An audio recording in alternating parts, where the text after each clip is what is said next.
arah tujuan bangsa itu seperti cita-cita Pak Prabowo sebagai Presiden Republik Indonesia itu akan membentuk manusia Indonesia itu beradab. Ternyata sekarang ini manusianya itu hanya masih masih di mulut saja. Jadi Ya, perilakunya belum beradab. Di Indonesia ini belum beradab. Jadi begitu. Lah sistem pendidikan kita yang lemah itu sebetulnya. Ya setuju. mari memang eh, kalau memang budaya bangsa ini betul-betul kearifan lokal ditonjolkan gitu, ya mari kita kita bersama-sama secara kolaboratif, mari harus kompak Iya. tokoh-tokoh budaya seluruh Indonesia harus kompak, satu bahasa, satu tekad, begitu kira-kira begitu. Ya, Ya. makasih Pak Sugeng. Ya, itu Pak ya jawabannya Pak ya dari Pak Asul Ya. anggapannya. Nah tentang ini Pak mungkin saya bisa menanggapi apa yang dimaksud Pak Parianto. Sebenarnya untuk permainan permainan rakyat ya yang disampaikan oleh Pak Suparyanto tadi ini juga sebenarnya sudah termasuk di dalam 10 OPK Pak. Cuma dalam pelaksanaannya memang sekarang sepertinya mandek Pak ya. Seperti itu. Makanya kenapa kita bicara webinar pemajuan kebudayaan. Nah, betul yang dikatakan Pak Parianto. Selama kurun waktu 7 tahun sudah ya kemajuan kebudayaan kita ini sepertinya hanya kesenian saja Pak yang ditonjolkan. Sementara yang lain-lain mereka yang lain itu kurang didorong. Jadi kesannya kebudayaan itu hanya kesenian saja. Sementara yang lain-lain seperti adat istiadat, kemudian permainan tradisional, pengetahuan tradisional itu sepertinya ya kurang tersentuh. Nah, makanya dengan inilah maksud kita kenapa kita harus ada kolaborasi. Kita tidak tidak apa namanya tidak boleh juga selalu tergantung dengan apa namanya nih sifatnya ini dengan pemerintah ya campur tangannya pemerintah kalau bukan dari kita sendiri yang melakukan itu dan kalau itu sudah kita lakukan kira-kira seperti apa dari pemerintah perhatiannya dengan kita kira-kira begitulah kita sudah apa yang disampaikan Pak Yuyun tadi Pak Asru memang benar kita sudah sejak 2017 sejak ada undang-undang kemajuan kebudayaan itu sudah mulai bergerak. Bahkan sebelum itu saya rasa kalau untuk pergerakan ini untuk pelestarian kebudayaan ini memang sudah jauh-jauh hari kita lakukan. Makanya saya tidak heran kalau memang yang hadir di sini hanya yang tua-tua saja, Pak. Kayak memang kalau untuk kegiatan pelestarian ini kayak konsumsi yang tua-tua saja seperti itu. Yang muda-muda sepertinya kurang minat atau seperti apa atau memang pengaruh dari luar ini terlalu besar, gitu ya, sulit dibendung. Nah, salah satu langkah kita kenapa kita harus melakukan kolaborasi apa yang kita lakukan melalui kegiatan kami di Kutai Kartanegara, mudah-mudahan ini bisa dicontoh, bisa kita apa namanya eh, lebih luas lagi, lebih luaskan lagi kan sampai tingkat-tingkat nasional. Cuma yang jadi kendala sekarang ya, untuk kita melakukan kolaborasi, saya sudah pernah menyampaikan di JBN, bagaimana kalau kita coba terapkan strategi seperti itu, nanti ada semacam arisan, Pak, semacam arisan kebudayaan. Misalnya Pak Rokman mengadakan kegiatan di daerah Indramayu.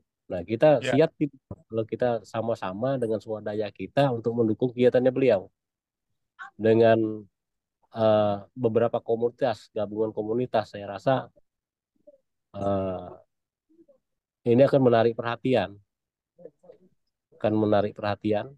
Eh, mungkin yang tadinya tidak berminat, mungkin akan berminat, Pak. Ini apa yang kita lakukan ini sudah beberapa bulan ini, ternyata itu cukup efektif. Nah, kita ada kerjasama antara 5 desa, 5 kampung ya, yang tadinya mungkin dari kampung-kampung itu masing-masing Pak untuk bergerak. Ternyata mereka mungkin terkendala untuk mengangkat daerahnya, untuk mengangkat desanya. Jadi dengan kehadiran kita yang 5 desa ini, mereka merasa ada kepercayaan diri, Pak. Mereka mempunyai kepercayaan diri bahwa mereka mampu seperti itu. Karena mereka tidak sendiri. Ternyata banyak teman-teman yang lain yang ingin ikut mendukung, memajukan daerahnya seperti itu. Dan ini ternyata masyarakat yang tadinya kelihatan apa namanya acuh ya, kelihatannya acuh. Pelan-pelan mereka mulai ikut merapat seperti itu. Nah, jadi saya rasa bagaimana polanya ini mungkin perlu sama-sama kita bahas dan kolaborasi seperti apa. Dengan terangkatnya kampung-kampung tadi, jadi tidak hanya kesenian itu saja yang diangkat, tetapi ya, objek-objek kemajuan kebudayaan yang lain saya rasa juga bisa kita munculkan. Jadi seperti itu. Mungkin nanti akan lebih lebih jauh lagi kita bahas, Pak, tentang bagaimana teknis kolaborasinya. Memang apa namanya untuk melakukan sebuah pergerakan itu memang tidak tidak gampang. Gerakan besar itu memang perlu banyak pengorbanan seperti itu. Jadi itu sedikit tanggapan dari saya, Pak ya, tentang tadi yang disampaikan oleh Pak. Kita tidak sepenuhnya juga menyalahkan dari pemerintah juga sebenarnya. Eh, ada kelemahan dari kita. Kebanyakan kita ini kita masih ada ketergantungan, Pak. Ketergantungan dengan yang sifatnya bantuan, bantuan, bantuan seperti itu. Nah, itu salah satu kelemahan yang menjadi kelemahan kita. Akhirnya kalau tidak mendapat bantuan, akhirnya kita banyak yang patah semangat seperti itu. Akhirnya kandas tengah jalan, bubar seperti itu komunitasnya. Makanya saya kenapa tadi Pak Rudolf ya kan kita mungkin bisa belajar dari beliau bagaimana beliau bisa bertahan sampai sekian puluh tahun itu bertahan komunitasnya tanpa apa namanya sepenuhnya berharap dari bantuannya pemerintah seperti itu. Saya ada buat tadi sudah apa namanya PPPT saya tentang bagaimana strateginya kemajuan kebudayaan dan evaluasi tentang undang-undang kemajuan kebudayaan. Jadi begitu sedikit dari saya Pak Arianto eh, dan rekan-rekan yang lain. Silakan didiskusikan kembali. Iya, silakan Pak. Ya, sebetulnya saya sangat-sangat setuju sekali acara itu kita kolaborasi, kita undang, kita kumpulkan. Seperti tadi yang Bapak sampaikan bahwa untuk memajukan itu kita perlu kerjasama. Artinya dari berbagai daerah di Indonesia, mari kita buat arisan untuk itu tadi kita memajukan budaya daerah masing-masing, tapi melalui semacam festival. Saya setuju seperti itu, Pak. Jadi arisan itu terserah mau di mana yang pertama, terus juga memberi kesempatan bagi daerah yang lain untuk datang. Nah, hanya saja kendalanya mungkin kendalanya di dana, Pak. Karena sekalipun kita menyelenggarakannya dengan sistemnya Benar. arisan, misalnya dana sekian, tentu saja kita sebagai tuan rumah harus menyiapkan semuanya.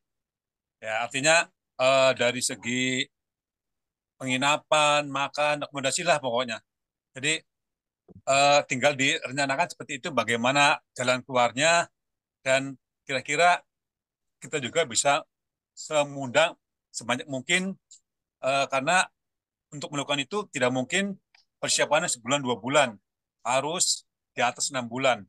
Terus juga untuk yang datang, artinya bagi kawan-kawan yang datang yang ingin menunjukkan budaya masing-masing itu akan lebih keren lagi kalau saya pikir Pak. Soalnya budaya kami di Indramayu itu banyak sekali. Artinya dari ibaratnya dari sawah aja nih. Persiapan untuk tanam padi, setelah padi udah berisi, setelah panen, itu semua ada siklusnya Pak. Artinya ada upacaranya, budayanya tuh ada. Jadi bagi rekan-rekan yang mau datang ke daerah tertentu atau kita undang untuk hadir di daerah tertentu juga itu tidak mungkin 1 hari Pak. Soalnya saya pernah lihat di mana itu bisa 3 hari sampai seminggu. Jadi Iya, betul. itu aja Pak masukan dari saya sementara barangkali nanti bisa sambung lagi Pak. Terima kasih. Ya, makasih Pak Rukman. Nah, itu tadi yang sempat ditanyakan Pak Rudi juga di awal. Ya. Ini ditunggu nih, kapan nih Kutai ngundang? Bukan apa sih persoalannya, Pak. Itu tadi yang disampaikan Pak Rukman. Kita nih mikirkan bagaimana nginapnya, kemudian Ya, bagaimana biaya tiketnya. Kira-kira kita nih siap nggak kira-kira untuk menyiapkan sendiri? Artinya kita apa namanya memaklumi. apa apa yang menjadi kekurangan daripada yang punya hajatan seperti itu. Ya, Apa yang kita lakukan ini Pak memang memang modal nekat Pak sebenarnya. Kita melakukan 5. Tadi awalnya memang jadi kepikiran. Ini seandainya dalam 1 bulan misalnya. 1 bulan ada 5 komunitas. Kita nih ya, mungkin perlu saya sampaikan ada 5 desa ini sudah ada kesepakatan untuk mengadakan semacam arisan kegiatan ritual, ya, ritual adat. Bagian ya, daripada ritus ya, ini bagian daripada 10 OPK juga. Nah ini dalam satu desa itu wajib menyiapkan dana 1 juta Pak. 1 juta. Jadi di mana desa yang mengadakan hajatan, jadi desa-desa yang lain ini sudah menyiapkan itu jauh-jauh hari. Ini misalnya kalau misalnya 1 bulan sekali Pak, mungkin kita masih punya kesempatan berpikir panjang Pak ya. Tapi kalau memang kalau sampai 1 bulan ini ada beberapa desa yang melaksanakan, berarti kita harus nyiapin ini juga, harus sekian juta kita siapkan seperti itu kan. Nah itu ternyata ini bukan menjadi persoalan Pak kalau memang sudah kita lakukan seperti itu, karena hanya kita nih hanya sebatas mengawali Pak, biasanya mengawali. Dan itu tadi kita akan melihat bagaimana perhatian daripada pemerintah, seperti apa perhatiannya setelah kita melakukan apa yang sistemnya kolaborasi ini tadi, artinya secara swadaya kita lakukan keinginan kita untuk memajukan kebudayaan, apakah akan menimbulkan perhatian dari semua pihak, tidak hanya pemerintah, tetapi juga pihak-pihak swasta seperti itu. Ada yang kepingin mensponsori atau seperti itu, seperti apa. Nah, tujuan kita ini bagaimana kita menghimpun sebanyak-banyaknya, Pak ya, sebanyak-banyaknya massa seperti itu. Kalau sudah banyak massa, saya yakin perhatian itu pasti akan kita dapatkan seperti itu. Nah, memang untuk awal-awal nih yang agak sulit memang, Pak. Tapi dengan kolaborasi saya yakin ini tidak perlu terlalu banyak, dulu minimal 10 saya sampaikan. Ini sudah luar biasa meriah. Dan apa yang menjadi tujuan kita? Yang pertama, kita tidak selalu tergantung, kita ini harus apa namanya ikut di panggung orang seperti itu, Pak. Bagaimana kita menciptakan panggung sendiri? Kalau selama ini kan kita menunggu, Pak. Kalau diundang ya kan, artinya banyak berharap kita nih tampil-tampil di panggung-panggung orang. Kapan kita bisa buat panggung sendiri seperti itu? Jadi kalau kita mau main ya sesuka kita lah seperti itu. Tapi kalau kita ikut panggung orang ya gitulah. Kita diatur. Belum lagi soal pertanggungjawabannya seperti itu. Nah, jadi itu Pak Roman, iya, iya, Pak. Bapak-bapak yang lain. Ini pemikiran kita sih, mudah-mudahan ini bisa. Jadi ya apa namanya, apa yang sudah dilakukan oleh JBN Ya, selama beberapa tahun ini memang kita akui Pak, kita selaku pengurus juga banyak kelemahan-kelemahan kita. Tetapi selama kita ingin belajar, kita mau belajar, insya Allah semua itu akan bisa tertutupi. Nah, contohnya seperti hari ini saya melaksanakan kegiatan Zoom ini. Saya rasa hari ini saya betul-betul belajar keras Pak, dari kemarin. Bagaimana saya bisa ya, menggunakan Zoom yang ibaratnya eh, bisa apa, kita bisa tidak dibatasi waktunya Pak, seperti ini. Kemudian bagaimana memanfaatkannya. Kita secara tidak langsung sudah kolaborasi loh Pak ini Pak.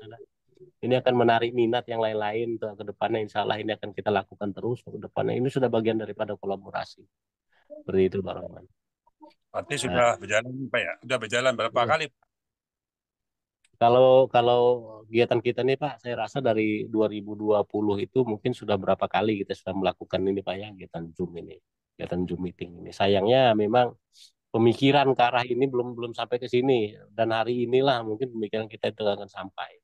Bagaimana kita memanfaatkan teknologi yang ada seperti yang disampaikan oleh Pak Rudop tadi ya kan, kita manfaatkan. Jadi tidak harus kita ketemu sebenarnya Pak, harus Iya, iya. secara dari apa namanya, secara apa, tatap muka, apa secara kopdar seperti itu, kopi darat. Gini berarti media ini juga kita bisa sebenarnya untuk berekspresi seperti yang pernah kita lakukan pada waktu itu dengan Ibu Ajeng ya, Oh, melalui iya. Kota Elo pada masa-masa COVID Pak ya. Karena kita dibatasi ya untuk berkumpul pada waktu itu, dan ternyata bisa kita bisa melakukan kolaborasi melalui media seperti itu.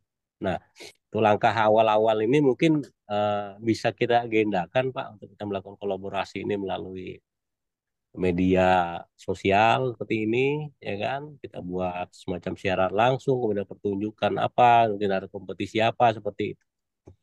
Iya. Tapi mudah-mudahan ke depannya harapannya kita bisa ada suatu tempat kita berkumpul. Saya memang berharap nanti suatu waktu di Kuta ini dari YBN ini semuanya bisa ngumpul di sini Pak. Punya pentas kita sediakan, kemudian kita bisa saling berdiskusi, kemudian saling saling berekspresi seperti itu. Jadi itu Pak Rohman ya. Iya, iya, iya, Pak. Silakan kalau ada yang ingin menanggapi, ada yang mau berkomentar. Pak Parianto masih ada Pak? 9 orang. Ya, Silakan eh, dibuka. iya, ya. Masih tambahan ya, tambahan. Jadi seperti Pak Asrul ya, Pak Asrul, Pak Rukman itu sudah kerja keras mengembangkan, mengimplementasikan permainan tradisional, dolanan anak-anak itu loh. Begitu. Nah, ini kan sebetulnya strategi atau cara-cara seperti yang dilontarkan Pak Sopyan tadi, biar pemerintah itu tersentuh dengan tindakan-tindakan para para tokoh-tokoh budaya ini, gitu. Tapi kadarnya saya melihat itu gerakan-gerakan ini kalau belum ada perubahan sistem, artinya ada dua dua strategi sebetulnya, dua cara. Saya melihat itu seperti yang dilaksanakan Pak Rudolf Puspa, Pak Rukman, Pak Hasrul, itu suatu wujud implementasi, implementasi praktek di lapangan, kemudian apa namanya, istilahnya bottom up. Tapi yang kita tunggu bukan bottom up-nya. Nah, bottom up-nya itu kan kan dari kita semua, dari tokoh-tokoh pejuang kebudayaan ini. Tapi pemerintah belum tersentuh sama sekali. Yang saya tunggu-tunggu itu maksudnya top down-nya, top down-nya. Top down-nya itu tadi dengan mengeluarkan suatu sistem kebijakan lewat pendidikan formal, gitu loh. Kearifan lokal masing-masing daerah harus diangkat, diangkat. Itu kan baru baru sebatas apa ya, suatu batas apa, masih terbatas lah. Jadi keinginan atau para tokoh-tokoh tadi Pak Pak Rudolf Pak sudah mengatakan, lah seumur saya ini tuh sudah 77 tahun. Nah, umur manusia itu eh, apakah ada yang lebih 100 tahun gitu loh. Belum ada yang menggantikan estafet seperti Pak Rudolf Puspa ya tak, gitu loh. Nah, maksud saya tidak usah menunggu Pak Rudolf Puspa seperti saya, seperti Pak Rokman, seperti Pak Sopyan, seperti Pak Hasrul itu ya tak. Pemerintah harus mengeluarkan suatu kebijakan. Sistem tadi, sistem kebudayaan harus kita angkat gitu loh. Dengan sistem top down, bukan bottom up. Bottom up kita sudah berjuang lewat kearifan lokal. Kearifan lokal itu ya kendalanya itu tadi sudah dibicarakan, masalah biaya, masalah ini dan sebagainya. Itu kan menyangkut tentang manajemen gitu loh. Itu kendalanya di situ Pak Pak Sopyan. Jadi Ya. yang kita tunggu, saya katakan sistem itu maksud saya lewat kurikulum, lewat kurikulum. eh Apa namanya, pembentukan akhlak itu ya nomor satu memang agama ya toh, agama. Tapi tidak kalah pentingnya kebudayaan ini menanamkan karakter bangsa, watak, sikap, perilaku ya, ala ketimuran. Saya berikan contoh ya. Kita diciptakan yang maha kolek itu menjadi bangsa ketimuran. Makanannya nasi. Di balik orang Barat, orang Eropa makanannya roti. Ya, kita eh, mohon maaf, mohon maaf. Kita cebok, cebok, cewok dalam bahasa Jawa pakai air. Orang Eropa pakai tisu. Itu kan dirubah nggak bisa.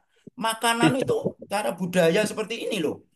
Ya memang diciptakan kita ini hidup di daratan Asia Tenggara itu budayanya memang berbeda dengan orang Eropa, orang Barat, Amerika gitu loh.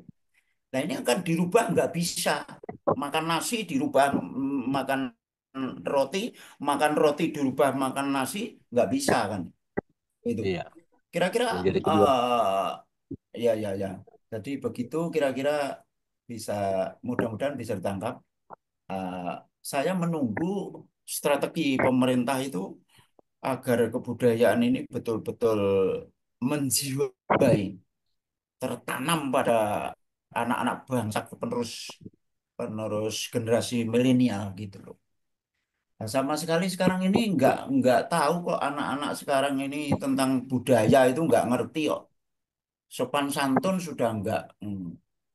Sekarang menjadi anak-anak yang ngelitih-ngelitih itu anak manusia atau bukan itu? Kan anak-anak manusia. Kenapa dia mengelitih itu? Karena kebudayaannya memang tidak ditanamkan gitu loh. Kelamanya di situlah. Begitu Pak Sofyan. Makasih. Oke, makasih tanggapannya, Pak. Nah, ini saya coba bayangkan di bagian daripada Undang-Undang Pemajuan Kebudayaan, Pak, di pasal 4 Undang-Undang Pemajuan Kebudayaan ini. Iya. Tujuannya itu bagian strategi-strategi semua pada pemerintah. Tapi apakah ini betul-betul terlaksana? Ternyata banyak banyak banyak hal yang Mm-mm. memang belum bisa dilaksanakan selama kurun waktu 7 tahun itu, Pak. Salah satunya adalah untuk data-data kebudayaan, Pak, untuk di daerah. Ini yang kita belum belum milik. Kalaupun ada, kan tidak pernah disampaikan dengan kita. Gitu. Kita bukan ingin mengkritik, Pak, ya. Tapi saya melihat memang di Undang-Undang Pemajuan Kebudayaan ini sepertinya memang harus ada keterlibatan campur tangan kita, Pak, menyusun untuk membuat rumusan, rancangan, undang seperti itu.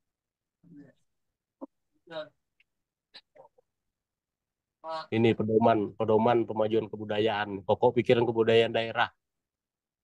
Ini sekarang ini prihatin saya, Pak.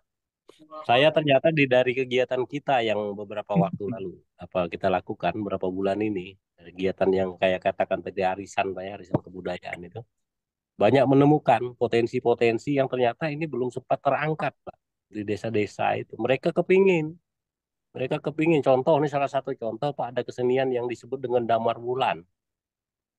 Damar wulan ini dari Kutai, Pak, mirip-mirip dengan di Jawa. Saya juga agak bingung apa memang ini dari Jawa atau memang ini asal dari sini karena bahasanya itu enggak juga bahasa Jawa, itu campur-campur aduk bahasanya, menceritakan tentang apa namanya, tentang apa Sri Rama, Rama dan Sinta, Pak, yang diceritakan. Nah, ini suatu hal yang ini sudah hampir punah, Pak, sudah terancam punah. Hanya sedikit sekali pelakunya seperti itu.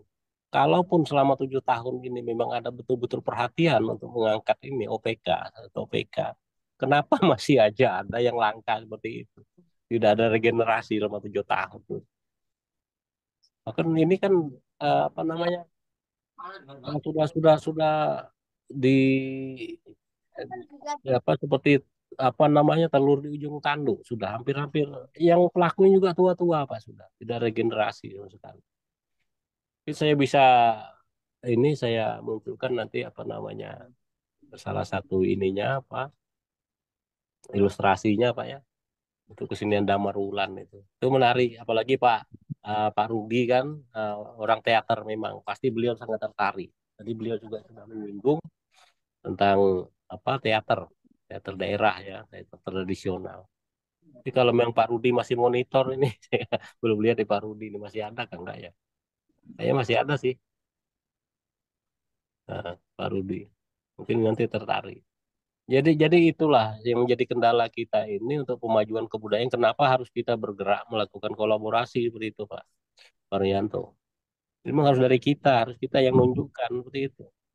Jadi keluhan yang sama itu bukan dari Pak Marianto saja, sama aja. Saya rasa Pak Rokman juga seperti itu juga, Pak Rudi tadi ada menyampaikan begitu juga tentang orang-orang yang memang seharusnya memang tepat di ditempatkan di bidangnya, misalnya untuk urusan kebudayaan, malah ini tersingkir seperti itu.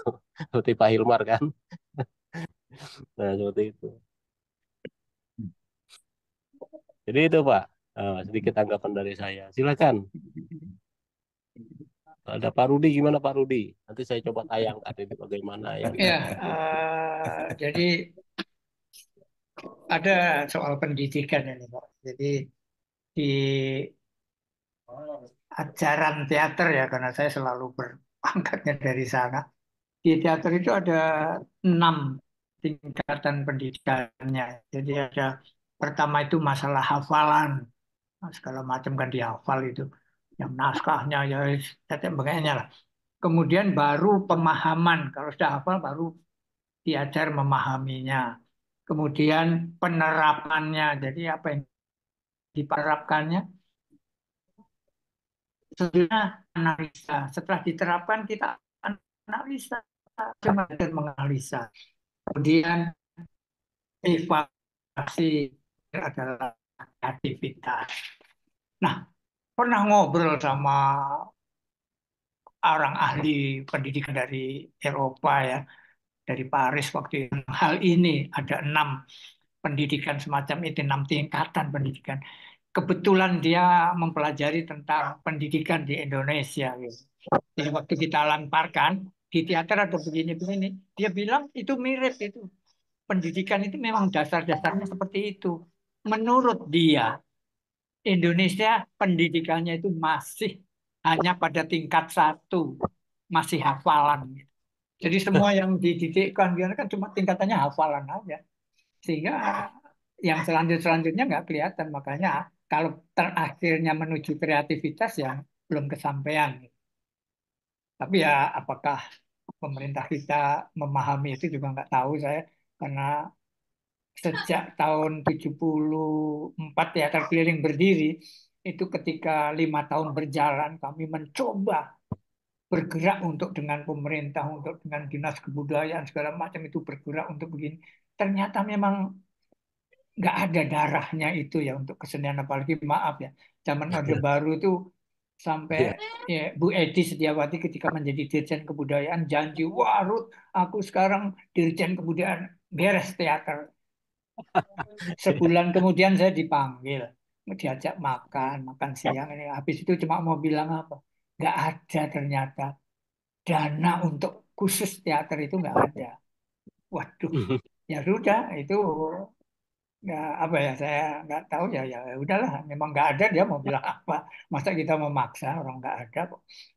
Terus kemudian ketika kami berkunjung ke Rumania itu duta besarnya nanya kok bisa dapat izin ya kalian pentas di Rumania, bukan izin dari Rumanianya mereka senang sekali, izin dari negeri sendiri kan dulu kalau kita keluar negeri harus ada exit permit itu.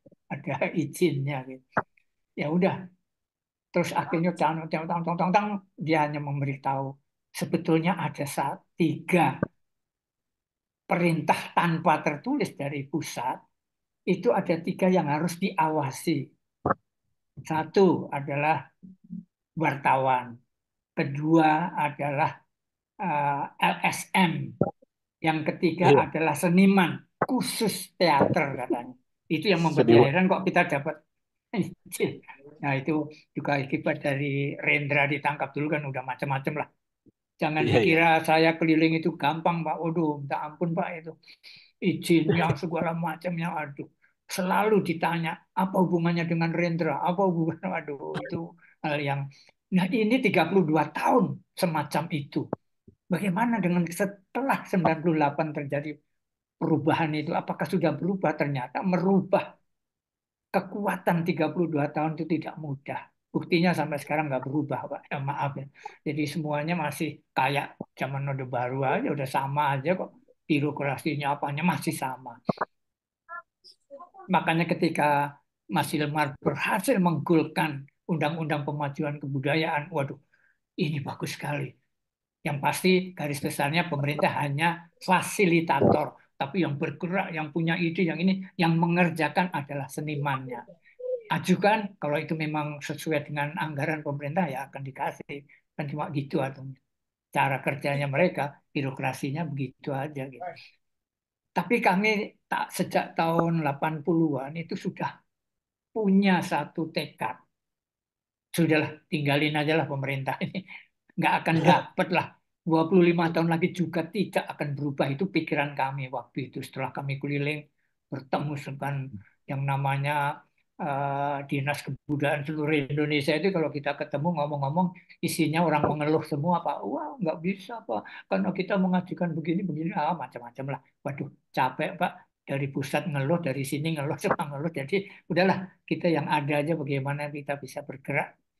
Nah, itu akhirnya kita mempunyai sikap untuk ya udahlah kita cari-cari di luar pemerintahan dan itu berlanjut sampai sekarang karena rasanya kok mau kembali ke model apa ya minta ke bagian pemerintah ya. Tetapi kami selalu laporan dan selalu mengajukan proposal ya syukur ditanggapi enggak ya ya nggak apa-apa gitu ya udah kita jalan terus sampai sekarang. Karena kalau itu diikutin terus ya nggak akan selesai kalau kita kok rasanya kita nggak perlu pesimis sebetulnya kita jalan sendiri aja lah. Nah kalau Betul. sekarang kalau mau jalan karena kita itu mau tidak mau tuh dalam tanda petik ya, yang berkuasa itu Gen Z sama generasi Alpha ini Pak. Ajak mereka rangkul, pinter mereka cari duit itu Pak, pinter pinter pinter banget. Ide-idenya kita kadang-kadang terkejut-kejut. Oh gini ya, oh gini ya, waduh luar biasa lah. Pernah kita ngomong-ngomong sama seorang industriawan, dia cerita, loh, itu anak-anak itu kan otaknya otak industrialis. Mereka pinter mengolah sesuatu untuk diolah bagaimana laku. Nah, itu pikiran mereka. Jangan kita, waduh, kok komersil ya. Nggak apa-apa komersil, biarin. Tapi semuanya jadi. Betul, Pak. Kami ini yang pegang justru generasi bukan milenial lagi, Pak. Ketuanya aja yang masih milenial. Tapi sudah Gen Z-nya yang pegang di bawah-bawahnya itu.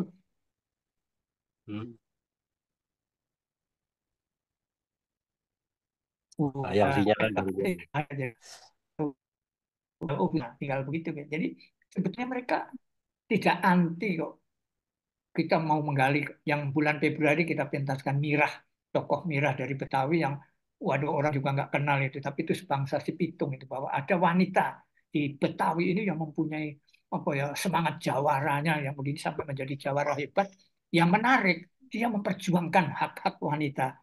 Terbuka mata saya, waduh ada ya di Betawi itu orang seperti Kartini gitu, tapi dia mengajar lewat silat. Nah itu yang dia lakukan kita gali, kita gitu, kita mainkan nanti bulan Februari ini. Jadi anak-anak yang main pun juga nggak pernah tahu siapa itu Mira, nggak ada pernah disebut-sebut. Cerita Lenong juga pernah nggak ada. Akhirnya dimainkan, kita coba, kita gali terus kita kenalkan, kita kenalkan. Bagian kostumnya kita justru carikan anak muda sekarang ini, Pak, ini bikin kostumnya, gambar-gambarnya yang lama kayak begini. Mereka atur-atur sampai akan kena ini pada anak-anak Gen Z akan kena akan kena itu yang kita lakukan ya. Jadi tetap warnanya, tetap apanya, tetap suaranya, nyanyian, apanya segala macam itu kita kalau dengar itu iya ini Betawi ini. Tapi udah modern sekali memang. Sudah gerak-gerak tariannya segala macam itu udah karena itu lebih cepat, Pak, lebih cepat untuk menyambungkan apa yang sudah kita miliki untuk menjadi milik mereka. Itu lebih cepat memang. Seperti kita sebelum ini mementaskan The Great Rahwana, jadi sampai anak-anak nanya, kenapa judulnya kok bahasa Inggris? Anak-anak sekarang kelas 1 aja udah bahasa Inggris, kelas 1 SD bagaimana?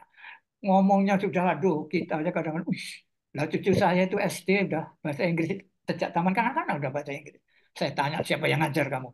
Kan yang kasih tahu tiap hari nonton kartun kan. Kartunnya kan bahasa Inggris, nggak ada yang bahasa Indonesia kan. Terus cepat sekali mereka menghafal itu. Tinggal pemahamannya bagaimana kita akhirnya dia memahami ini. Akhirnya Rahwana itu yang kita mainkan. Gak ada yang tahu cerita Rahwana itu. Siapa Rahwana itu? Siapa ini? Akhirnya kita tahu begini. Akhirnya kita bisa mengenalkan nilai-nilai apa sih yang dibawa itu. Walaupun kita nari udah modern, pakaiannya tetap pakaian klasiknya Rahwana itu yang dipakai semua. Tapi mereka menyenangi, enak ya. Ternyata ada ya pakaian seperti ini ya zaman dulu. Zaman dulu mana itu kan cerita wayang doang. Mana ada itu Rahwana yang sebenarnya. Tapi nilai-nilainya itu yang kita angkat. Waktu kita cerita bahwa itu asalnya dari India, kaget lagi, hah India? Kan katanya wayang Mahabharata itu Indonesia. Iya, hebatnya lah dulu para budayawan kita, sastrawan kita merubah cerita dari India sehingga menjadi milik kita. Nah, kita punya orang-orang hebat semacam itu. Kenapa? Kok sekarang enggak? Nah, saya lemparkan ke mereka, ayo kamu masih muda kan, coba sekarang ciptakan cerita-cerita yang sekarang seperti ini menjadi cerita milik kita. Kita bisa lihat kalau Bapak apa dari Jogja, saya dari Solo Pak, jadi tetangga gitu. Jadi di Jogja itu kan ada Bapak pasti tahu itu yang kelompok boneka itu Pak, teater boneka itu. Itu tiap 2 tahun membuat festival besar. Ribuan yang mendaftar di dunia ini untuk ikut pentas di sana. Yang menarik buat mereka ternyata bukan bukan mau menunjukkan kepandaiannya sana, tetapi oleh kelompok boneka, rumah boneka dari Jogja ini, mereka diajar hidup secara budaya Yogyakarta. Hidupnya lesehan, ininya lesehan, makan bersamanya, dibawa ke sawah, duduk di sana, melihat orang bagaimana sih menenun, bagaimana sih masak nasinya. Itu diajarin sama kelompok dari boneka ini. Jadi dia mengenalkan bahwa ada budaya Indonesia yang luar biasa, yang tidak ada duanya di dunia ini. Mereka pulang membawa ini semua menjadi sebuah hasil pengamatan mereka, analisis mereka, dan kemudian menjadi sebuah buku yang diterbitkan di luar dan menyebar. Itu tiap 2 tahun sekali diadakan di Jogja. Itu yang tahun kemarin itu tahun ini kebetulan tahun kemarin itu mengadakan dan aduh luar biasa. Yang daftar itu ribuan tapi yang diterima cuma 125 kalau nggak salah. Jadi itu sudah membuat sesuatu yang mengejutkan, yang menggemparkan.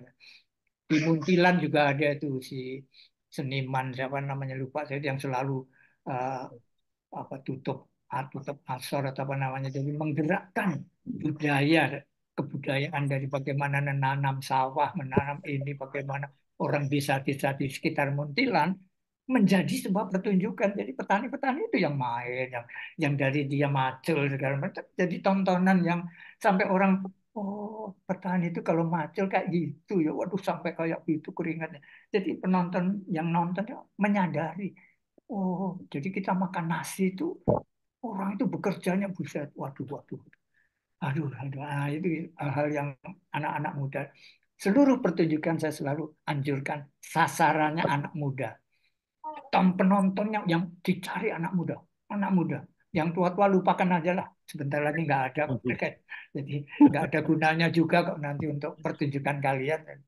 Tapi anak muda yang akan menjadi terus estafet. Nggak perlu ngajari supaya seperti kamu, nggak usah. Biar seperti mereka sendiri, mereka juga akan selalu berubah. Teknologi itu tiap menit berubah, ada yang baru, ada yang baru. Motor sekarang begini, sebulan lagi udah begini. Itu HP aja coba, itu makin makin makin berubah gimana. Itu yang apa ya? Karena kita mau nggak mau kita harus mengajak mereka. Itu salah satu cara bagaimana apa yang kita miliki itu bisa tertular lah dari mereka, itu bisa tahu, bisa ini. Dulu orang melatih tari kan nggak pakai angka, nggak pakai 1, 2, 3, 4. Yang 1, 2, 3, 4 itu kan teknik dari Barat itu. Teknik Barat itu dihitung karena matematik ya. Jadi gerakan 1, 2, 3, 4, 5, 6, 8, 2. Kalau kita kan enggak sebetulnya. Kita kan bunyi gamelannya yang diucapkan pelatihnya itu. Sekarang Bali masih begitu. Di Jogja yang apa sanggar tua masih begitu. Jadi masih itu itunya yang didengarkan oleh pelatih sehingga anak itu rasa yang dirasakan sehingga ia menjadi sebuah tarian yang menarik, yang tahu dia kenapa begini, nanya begini. Kalau sekarang kan banyak itu guru-guru itu ngikut barat itu. Satu, dua, kenapa begitu itu begitu, Om. Aduh, hitungannya. Yang kita tanya yang kamu rasakan apa sih? Ini kendala di teater kami juga kan. Anak-anak yang itu semua problemnya di sana karena datang ke Korea yang cover nggak gitu, yang nggak hitungan begitu, tapi pakai rasa itu. Apa. Walaupun tariannya tarian kayak pop yang nggak karu-karuan, tapi tetap nggak pakai 1, 2, 3, mas. Nggak bisa dihitung. Rasa kok dihitung bagaimana sih? Nggak bisa gitu kan. Nah, itu yang terjadi sekarang ini yang harus kita pelan-pelan kita rubah lah kita ini. Siapa tahu nanti dia meneruskan kan begitu juga. Toh anak Gen Z, anak ini yang ditiru siapa sih? Bukan kita kok yang ditiru. Yang didengar ditiru tuh yang milenial. Sekarang generasi milenial itu adalah menjadi orang tua mereka gitu, yang akan menjadi contoh.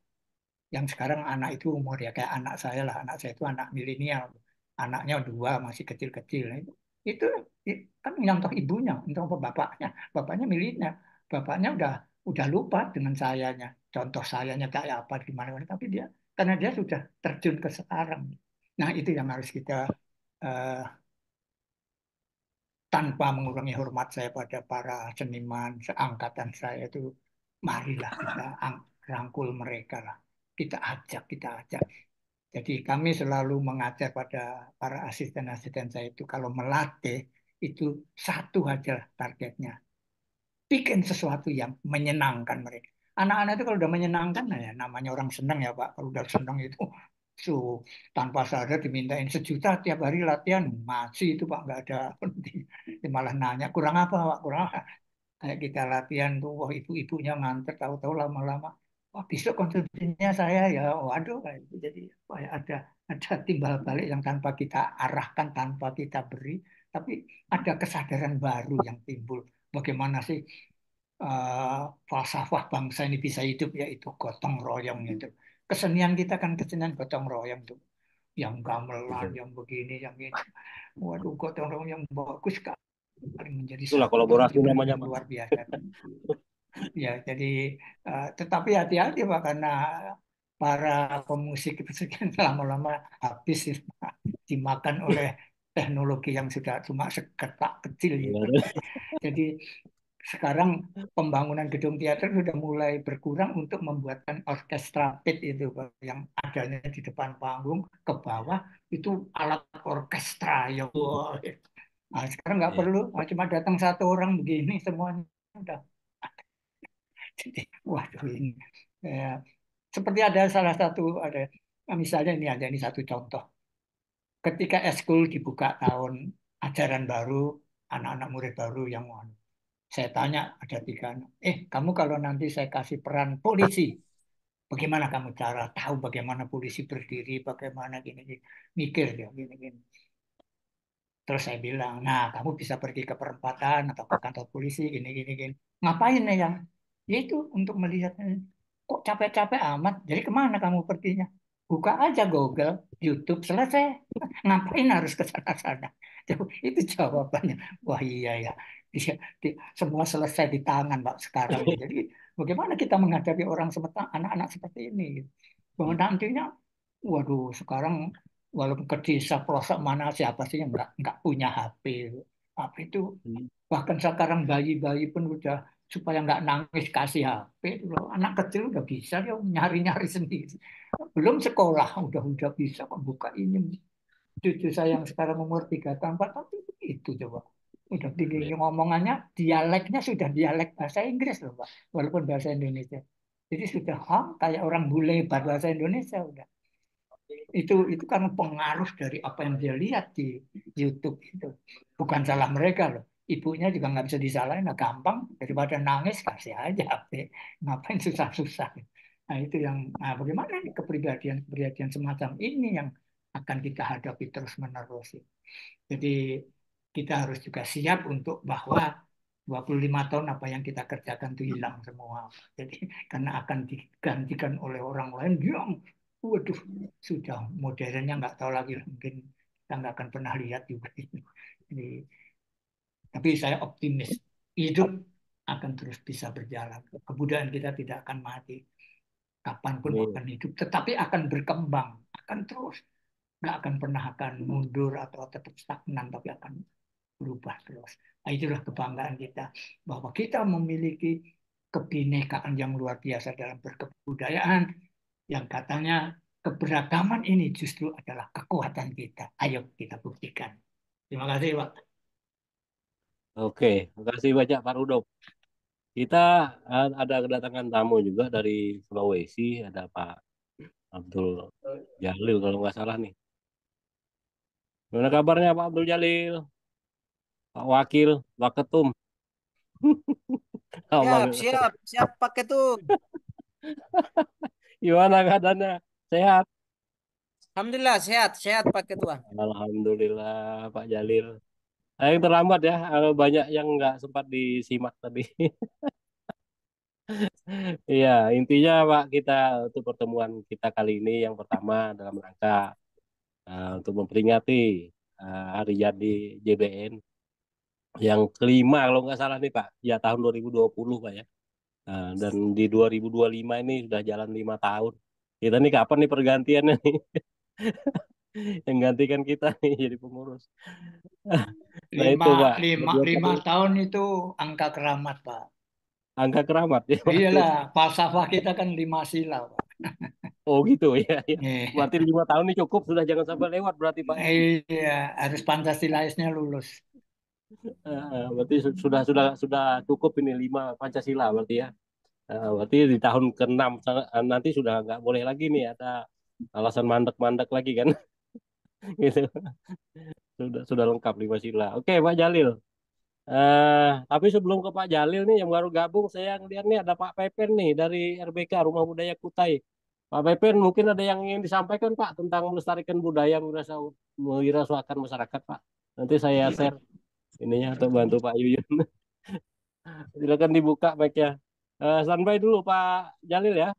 Ditunggu nanti kesempatannya untuk menyampaikan. Silakan Pak Pepen.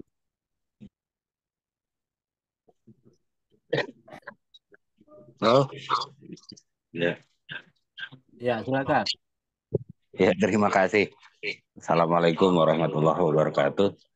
Waalaikumsalam warahmatullahi wabarakatuh. Salam kenal.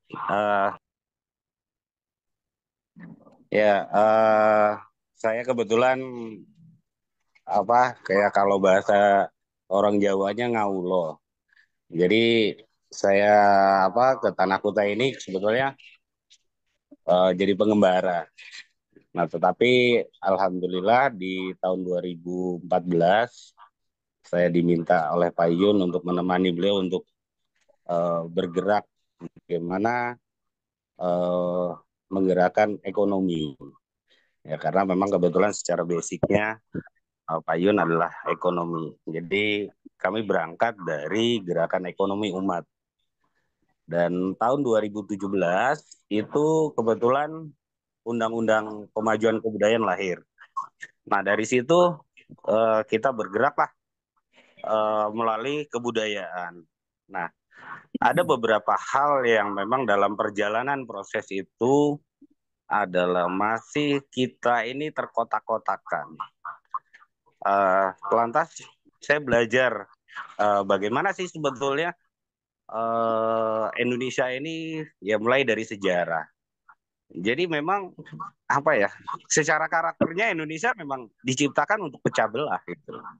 Nah, kita bagaimana berusaha menyatukan, bagaimana berusaha mengikat kembali hal-hal yang seperti terpecah-pecah tadi.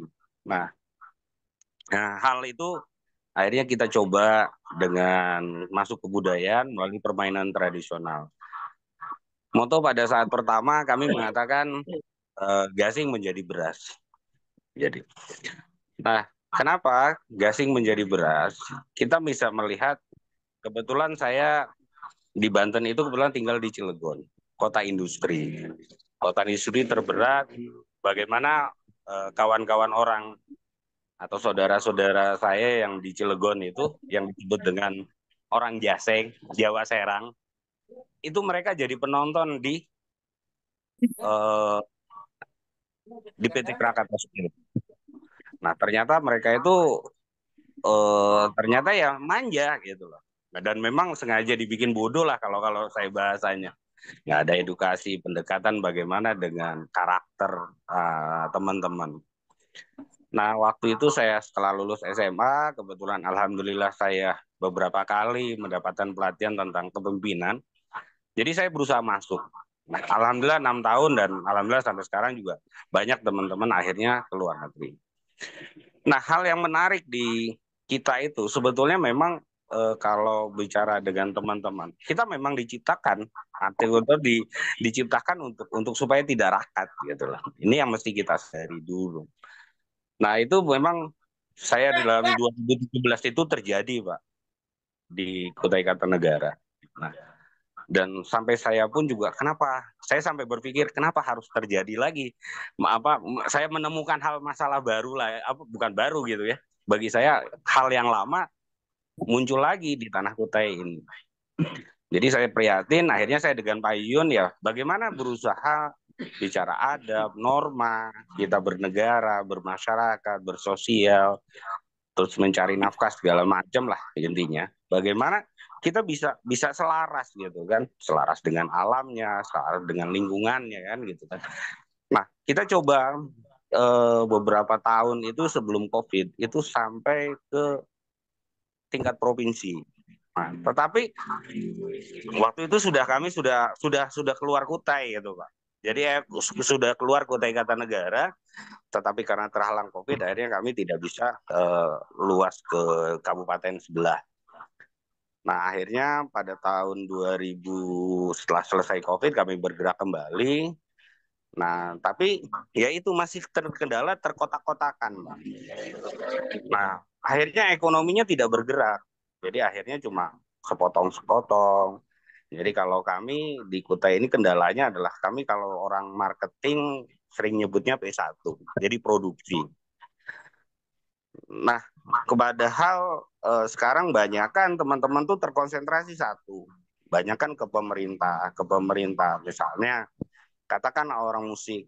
Mereka lebih mendorong, tapi musiknya aja supaya tampil. Tapi bagaimana nggak coba berusaha membantu. Yang seperti tadi Pak Rodelov juga sering mengingatkan apa yang tadi disampaikan juga. Tadi saya selalu menyimak apa dari teman-teman gitu.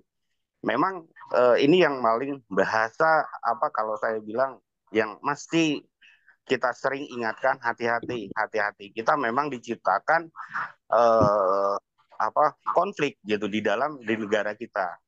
Nah, bagaimana istilahnya kita mempertahankannya kembali kepada belajar dengan sejarah bagaimana perjalanan orang-orang tua kita.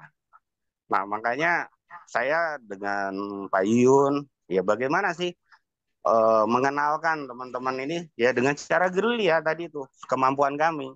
Yang penting satu titik. Nah, saya sempat alhamdulillah saya sampai melakukan perjalanan sampai ke Sebatik, Pak. Jadi kendalanya sama intinya, tapi semangat mereka itu masih ada, Pak. Jadi saya coba bantu di Berau, saya bantu coba di di Nunukan, saya bantu di Tarakan. Alhamdulillah mereka akhirnya memulai paham. Dan terus juga ada misalnya di Malino, saya berpikir di Malino itu jauh banget gitu ya, terisolir. Ternyata tidak. Dan alhamdulillahnya malah ada anak-anak muda yang salah satunya mereka punya produk namanya kopi asmara di Malino itu. Nah, itu orang Dayak asli. Terus dia sempat di Samarinda, sempat jadi pegawai bank, dari dia resign, dia membangun desanya, Pak.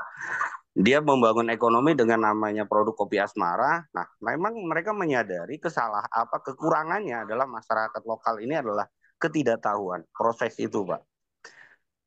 Nah,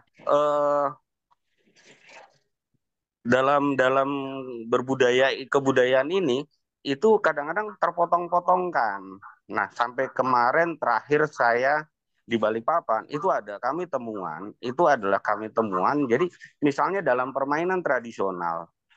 Nah, mereka yang di sekolah-sekolah ini yang asumsinya permainan itu hanya sebatas dispora, lebih kepada kompetisinya, bukan nilai-nilai budayanya atau dari nilai-nilai filosofnya.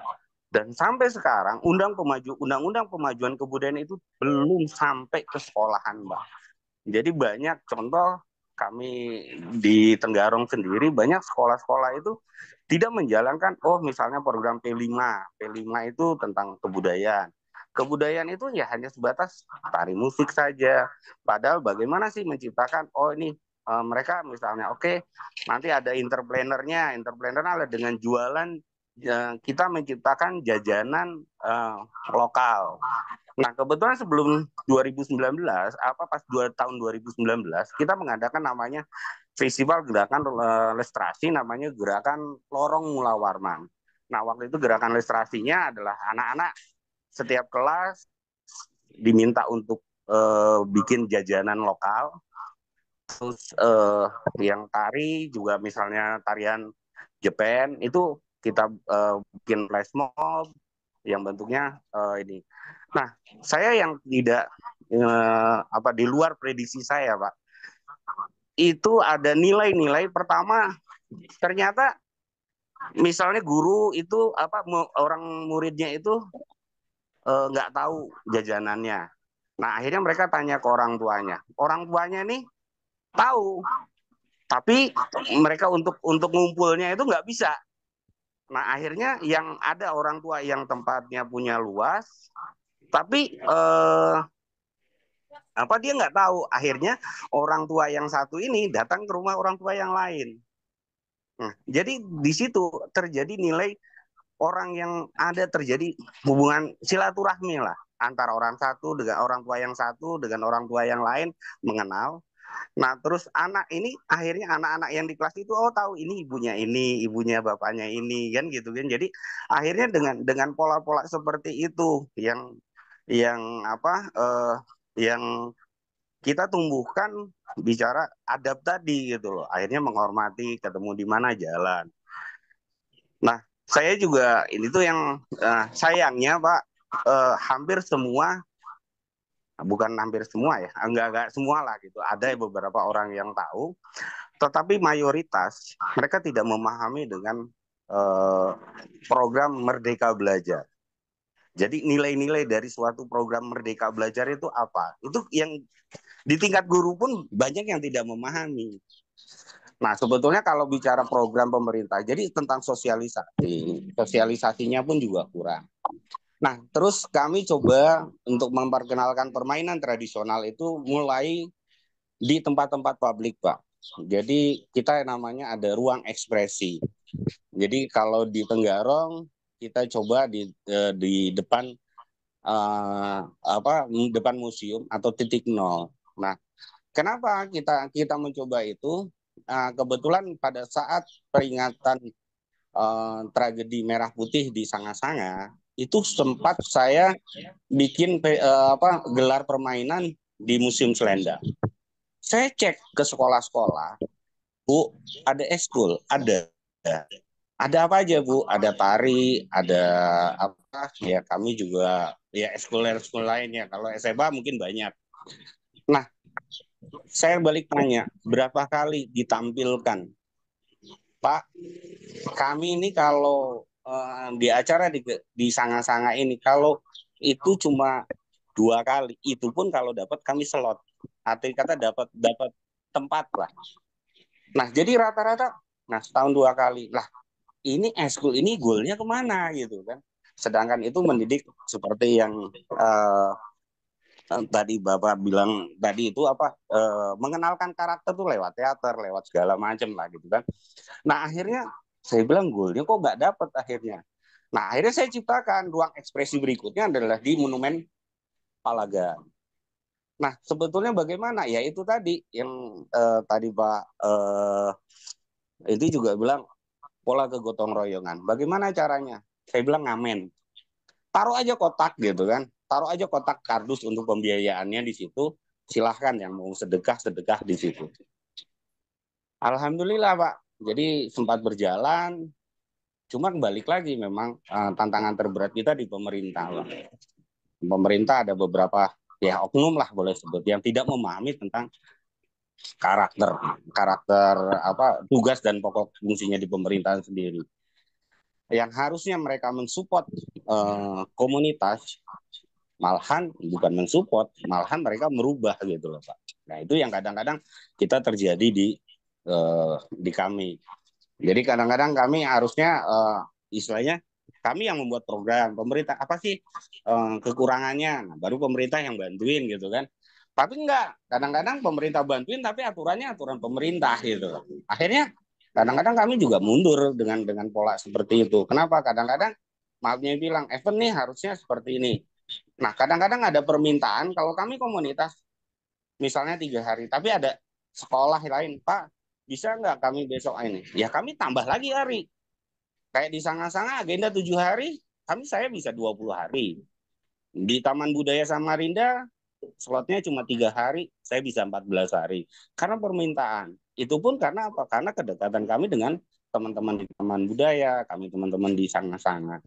Jadi memang saya sih melihatnya alhamdulillah Pak ya dengan ada acara seperti ini dan kebetulan yang Pak Yun bilang juga kita ada rencana memang di Jogja itu memang rencana memang membuat RBK di membantu teman-teman bagaimana sih memperkenalkan budaya budaya Nusantara ini dan sempat kemarin juga di Borobudur teman-teman juga ini dan kita sering memberi masukan dan diskusi-diskusi lainnya Pak. Dan memang apa yang dikatakan Pak Sofian tadi, kita memang ya dengan artisan tadi Pak, gotong royong, itu yang paling utama. Jadi alhamdulillah selama ini kita bergerak, tapi ya walaupun tertatih-tatih tadi Pak. Tapi saya rasa optimis setelah melihat Zoom yang sekarang ini, wah saya lebih lebih apa dapat motivasi. Pak Rudolf yang usia 77 tahun masih semangat gitu kan. Masa saya kalah sih yang muda ini untuk melanjutkan perjuangan kan gitu kan. Dan saya mendapatkan banyak apa supportan ya betapa apa orang-orang tua juga miris gitu kan bagaimana jadi kami di tahun 2025 ini rencananya itu membagikan alat permainan tradisional sebanyak mungkin Pak di sekolah-sekolah dan kita membagikan dan bagaimana kita membantu sebanyak mungkin juga komunitas-komunitas yang memang mau bergerak. Nah ini coba alhamdulillah kemarin juga dari Balikpapan ya sudah salah satunya adalah apa Mas kalau panggilannya Mas Kangkung ya kebetulan beliau juga penggerak mangrove segala macam tentang lingkungan hidup dan insya Allah mudah-mudahan kami juga membantu Balikpapan. Kenapa kami tujukan ke Balikpapan? Karena kami berpikir Balikpapan adalah kota marketnya Pak, tempat publikasi sehingga yang kami pikirkan bagaimana produk dari masyarakat ataupun di desa-desa ini juga memang bisa terjual sehingga ekonominya juga meningkat, alamnya tetap terjaga.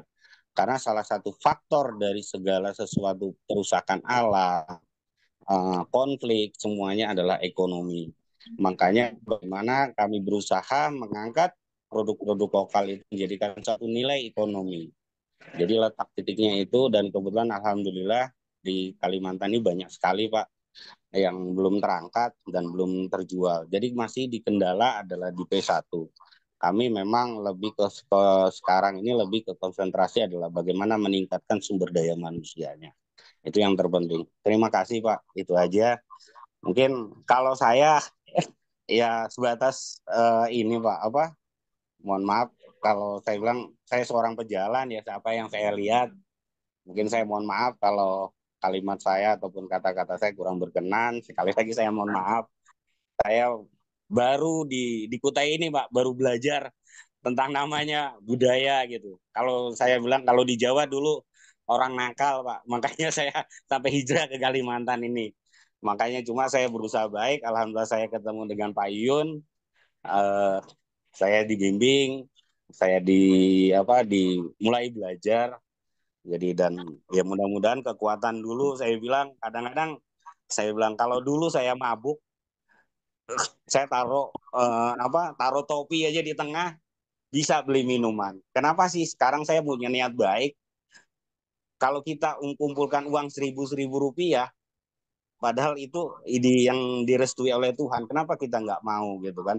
Padahal dulu Kalau zaman saya jahiliyah saya beli minuman tuh kadang-kadang yang nyumbang Rp1.000, ada yang 10.000, ada yang itu kebeli tuh minuman. Akhirnya jadi mabok, kami jadi bikin onar orang.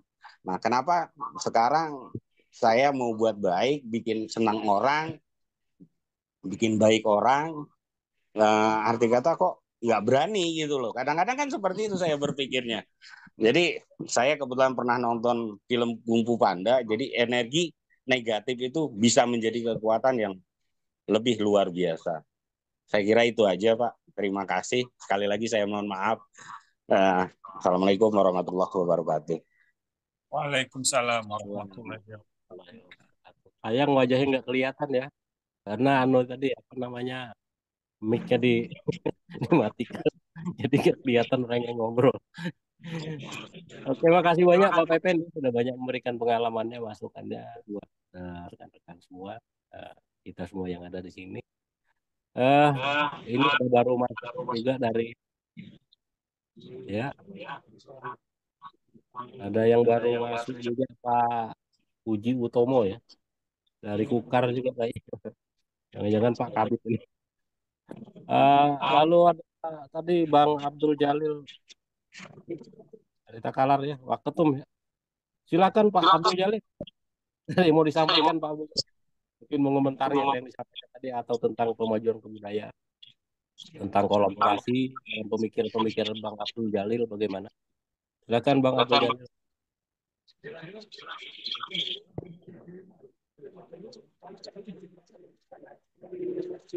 Aktifkan speakernya Bang. Mic-nya Bang Abdul Jalil. Masih monitor ya.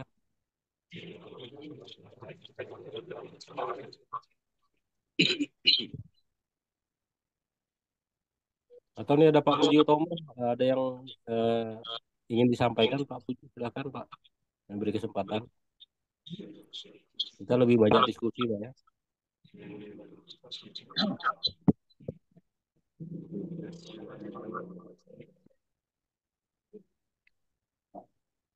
Pak Abdul Jalil.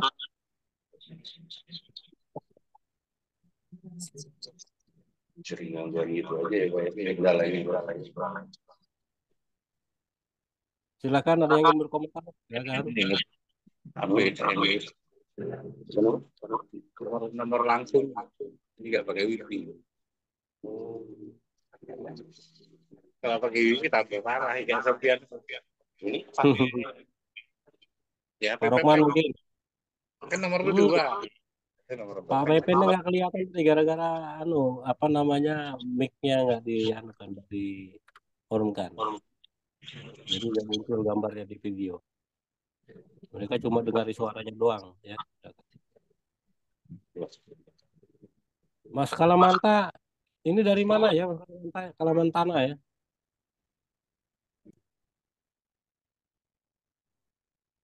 Dari tadi cuma monitor, mungkin bisa. Ya, ya Bang. Pesan, ya silakan. Silakan. Ini siapa ini? Mas Abdul Jalil ya, silakan. Mas Abdul Jalil dari Sulawesi Selatan, dari Takalar. Siap. Waketum. Ya, dari tadi nih saya mendengarkan pemaparan dari dua narasumber kita. Saya lihat pengembangan kemudian pelestarian pemanfaatan ruang-ruang budaya khususnya di Kalimantan ini, saya selaku penggiat budaya di Sulawesi Selatan agak bangga dengan itu, karena jujur kami di Sulawesi Selatan ya, dan pada dasarnya di seluruh provinsi, gerakan pengembangan kebudayaan ini masih dianggap anak tiri, tanda kutip ya, karena ya kalau bukan penggiat budaya yang kemudian bergerak secara mandiri, saya yakin ruang-ruang ekspresi budaya itu sudah tidak kita lihat. Dan saya lihat komunitas-komunitas budaya juga melakukan itu. Sebentar, Pak. Termasuk misalnya tahun-tahun terakhir ini, misalnya adanya bantuan lewat dana Indonesiana dan sebagainya, itu kan Pak Jalil, belum menyentuh secara keseluruhan sih. Pak Jalil, Iya. mohon maaf sebentar, buka videonya Pak, boleh Pak? Oh, siap, siap, siap. Ya, biar yang lain kenal Pak. Silakan. Ya, lanjut. Iya, jadi saya mengamatinya sih gerakan-gerakan kita ini belum mendapat ruang yang begitu apa ini istimewa oleh pemerintah. Pun hari ini Kementerian Kebudayaan sudah ada, tapi saya lihat dengan tidak adanya di sana Bang Hilman Farid, saya sih kok pesimis gitu. Ya, tapi kan kita belum lihat juga gerakan-gerakan yang dilakukan oleh sekumpulan yang ditunjuk sebagai pengampu di Kementerian Kebudayaan. Tapi kalau kita menelisik sejarah perjuangan dan bagaimana pemajuan pelestarian dan pengembangan budaya yang dilakukan dan digalakkan oleh Pak Hilman Farid, harusnya beliau tetap ada di dalam sebagai media penyeimbang sebenarnya, sebagai orang yang menyeimbangi antara kekakuan politik budaya dan kekakuan politik pemerintahan yang boleh jadi itu tidak pro dengan gerakan-gerakan kebudayaan. Pun hari ini kita lihat safari-safari yang dilakukan oleh Kementerian Kebudayaan lewat Pak Menteri dan Pak Wamen ini itu memberikan angin segar, tanda kutip angin segarnya, hanya menyentuh kaum-kaum elit ini. Kaum-kaum elit yang dekat dengan pemerintah, penggiat budaya yang dekat dengan pemerintah. Nah, kayak kita ini yang bergeraknya memang bukan karena faktor itu, kita bergeraknya hanya karena memang ini kecintaan ini. Kita memang ini orang budaya, cintanya kepada budaya itu ya, ya seolah-olah kita ini tidak dianggap apa. Ya, padahal kan sejatinya negara kita ini ada kan salah satunya adalah unsur budaya kita yang beragam membentuk satu Indonesia, membentuk Nusantara. Nah, ini yang saya lihat ya boleh jadi pesimis kita itu ada, tapi kita juga masih berharap ada optimisme.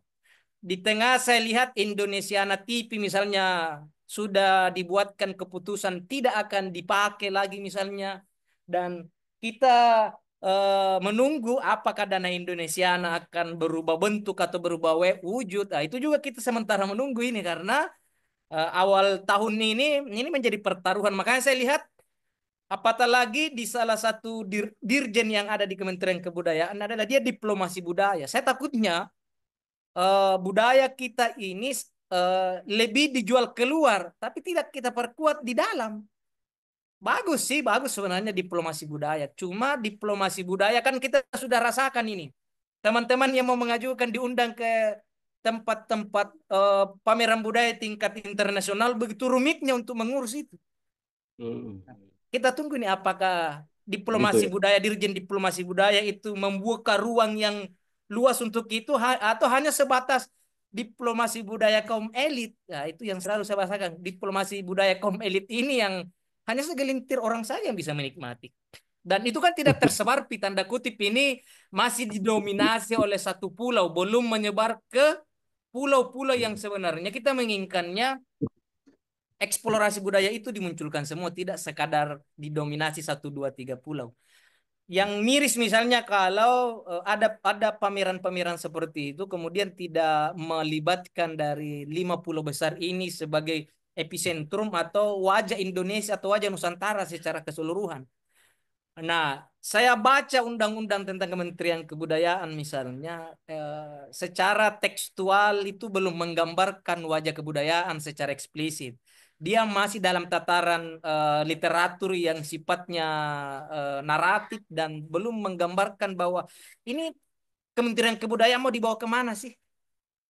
Ya pun di dirjen-dirjennya kita lihat ada 3, tapi kita belum tahu dia mau bawa kemana kita punya kebudayaan. Jangan sampai kebudayaan kita yang tadinya kita mau lestarikan, kita mau kembangkan, itu akan berubah makna kalau kaum-kaum elitis di penggiat budaya itu yang hanya terjun secara parsial.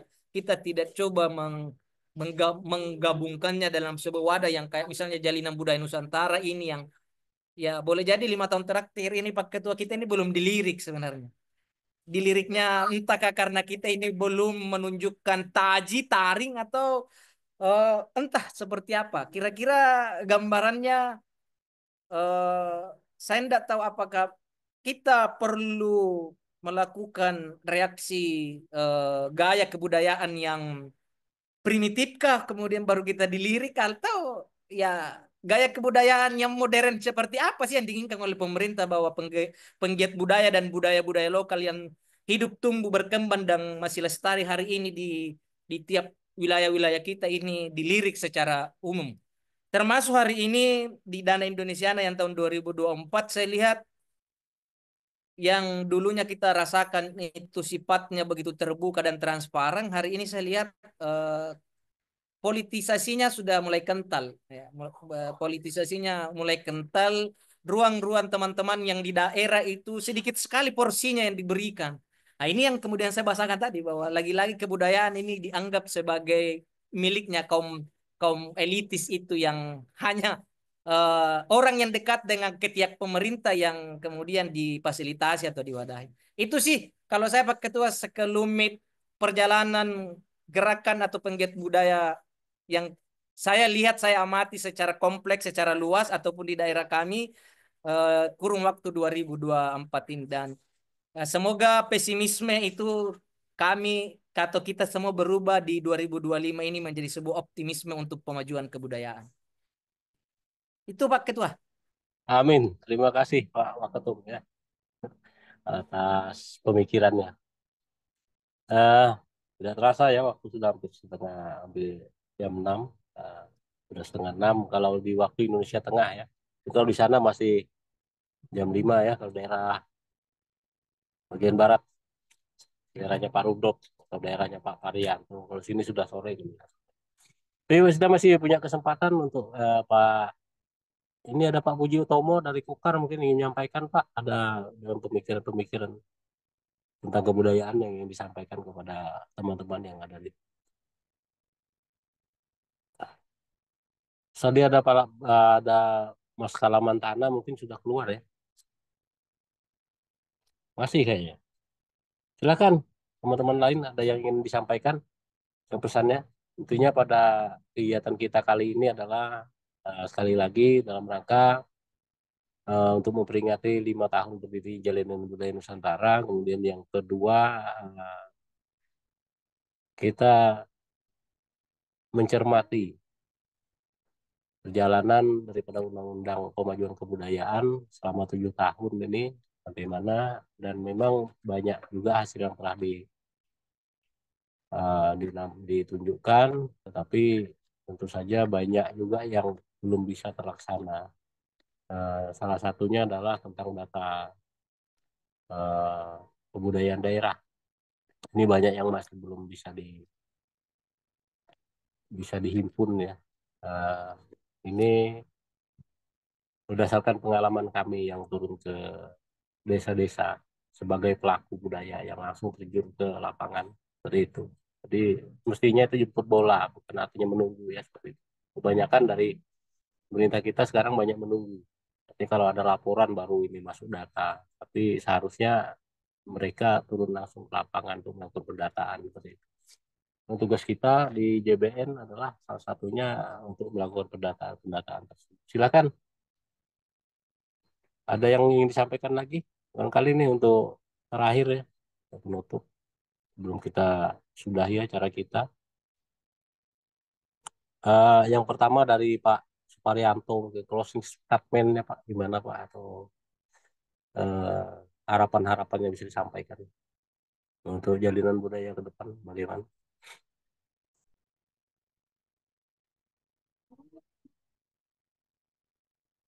Pak Suparyanto, silakan dihidupkan mic-nya Pak.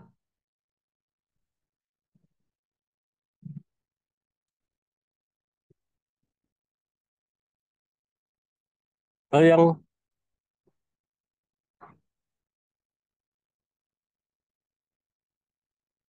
Pak Rudolf mungkin Pak.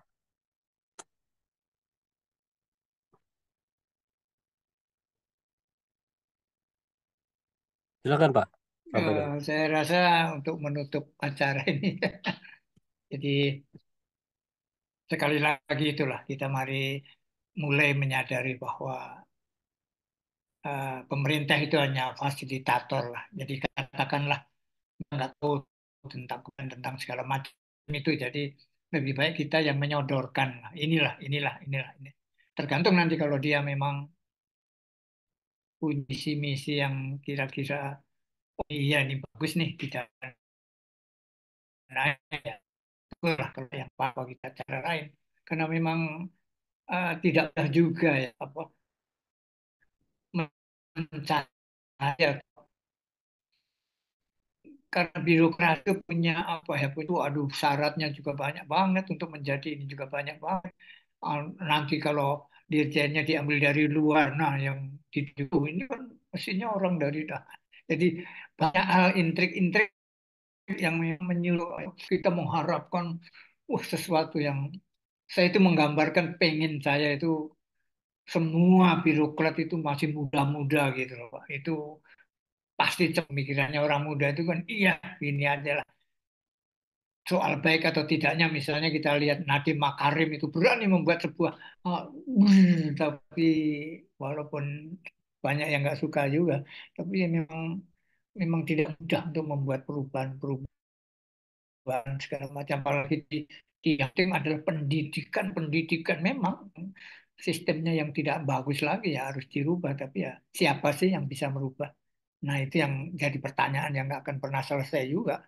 Karena semua orang yang merasa dirinya adalah pendidik, belum tentu juga bisa menjadi seorang birokrat yang mengurusi pendidikan. Nah, itulah yang jadi birokrasi kita mungkin sistem pendidikan kita itu tidak mengajarkan orang untuk mampu menjadi itu semua. Oh, kata orang Paris itu, Indonesia itu pendidikannya masih taraf hafal, cuma menghafal. Sekolah itu kan kerjanya ngafal doang, ngafal, ngafal, ngafal, ulangan kalau cocok itu ya kalau enggak ya remedial pokoknya harus lulus dan segala macam. Nah itu yang membuat apa. Nah buktinya dengan Malaysia aja kita ketanggalan jauh yang guru SD-nya sampai SMA sampai kampus itu didatangkan dari Indonesia kok sekarang malah nawari kalau mau S3 nih di Malaysia bisa. Jadi dosennya muda-muda lagi aduh umur 24, 23 tahun, 25 udah profesor. Jadi apa ya? Aduh, kita kadang-kadang kok mereka kenapa mereka bisa cepat, kita kok enggak. Nah, itu aja yang kita pelajari ya. Ternyata memang kembali lah, saya setuju kalau pendidikan kita yang walaupun kita punya pakar luar biasa ya, Ki Hajar Dewantara itu ada 3 orang yang di dunia pada waktu yang bersamaan menjadi orang hebat semua, tapi tanpa saling kenal, tapi semua yang dilakukan sama. Jadi ada Mosyori apa itu yang kalau dari India apa itu yang terkenal banget Tagore segala macam itu yang mau ke Indonesia untuk ketemu Ki Hajar untuk mempelajari apa. Akhirnya ketemu, oh rupanya lewat kesenian pendidikan itu. Dia bawa pulang di sana lalu mendidik Piniketan di mana kesenian menjadi hal pendidikan yang utama di India sana. Nah itu yang hal-hal yang kita memiliki sejak begitu kok kok terlantar gitu lah itu yang juga nggak tahu juga itu kenapa nih salahnya siapa ya. Supaya kita nggak bertengkar ya salahkan Belanda lah yang menjajah kita terlalu lama gitu. Jadi eh, kita diajar untuk paling bagus itu yaitu diajar divide et impera. Maka kepandaian kita kan itu aja mengadu ngadu ngadu. Lihat aja baca koran itu. Ini di interview wah, ya, rame ya. Seneng gitu jadi. Tapi kita yang mestinya dipikirkan nggak kepikiran karena orang hanya bertengkar aja di media sosial. Jadi itulah. Jadi mudah-mudahan lah kita dengan terus-menerus ayo kita bergandeng tangan membuat sesuatu yang baru kalau bisa. Kalau enggak ya kita yang ada yang kita tunjukkan ini ada dan harus terus mengada. Salam budaya untuk Indonesia.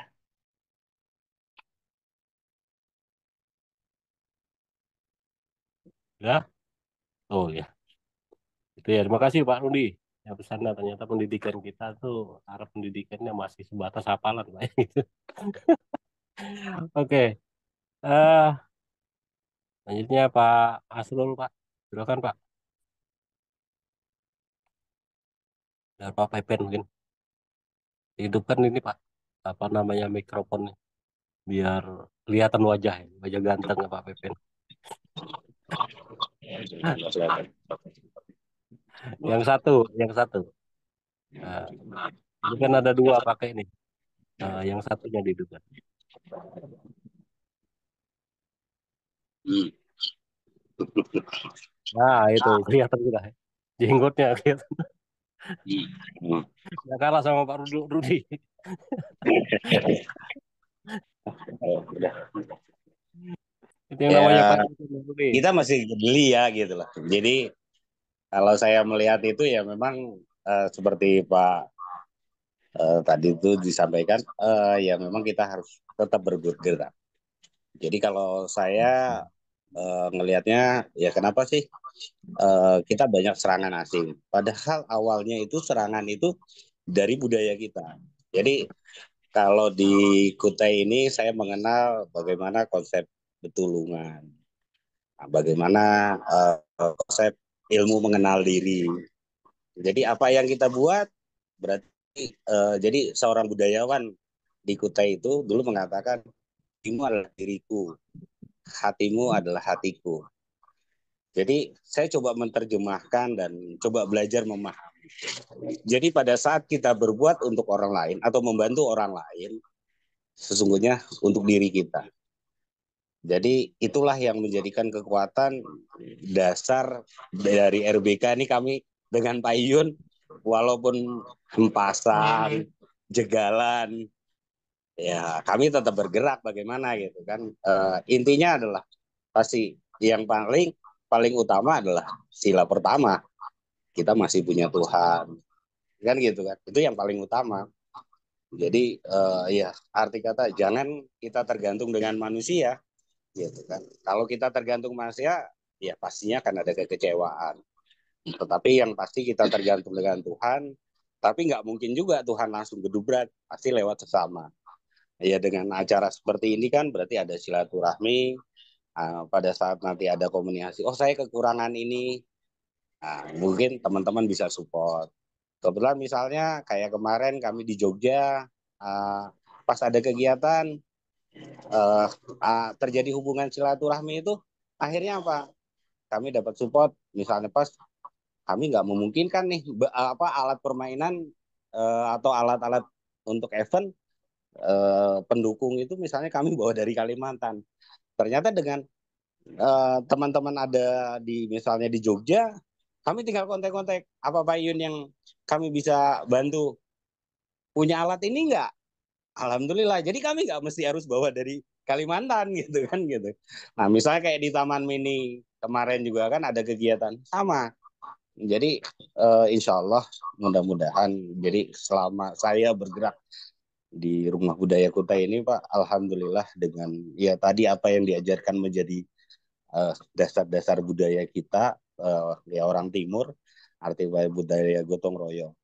Nah, kita coba berusaha masuk ke ranah mahasiswa.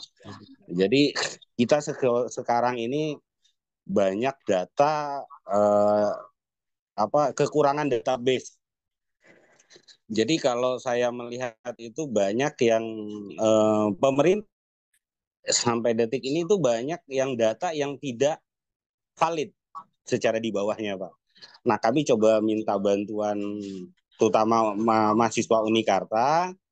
Nah, kemarin itu coba kita bagaimana mencari data itu. Karena apa?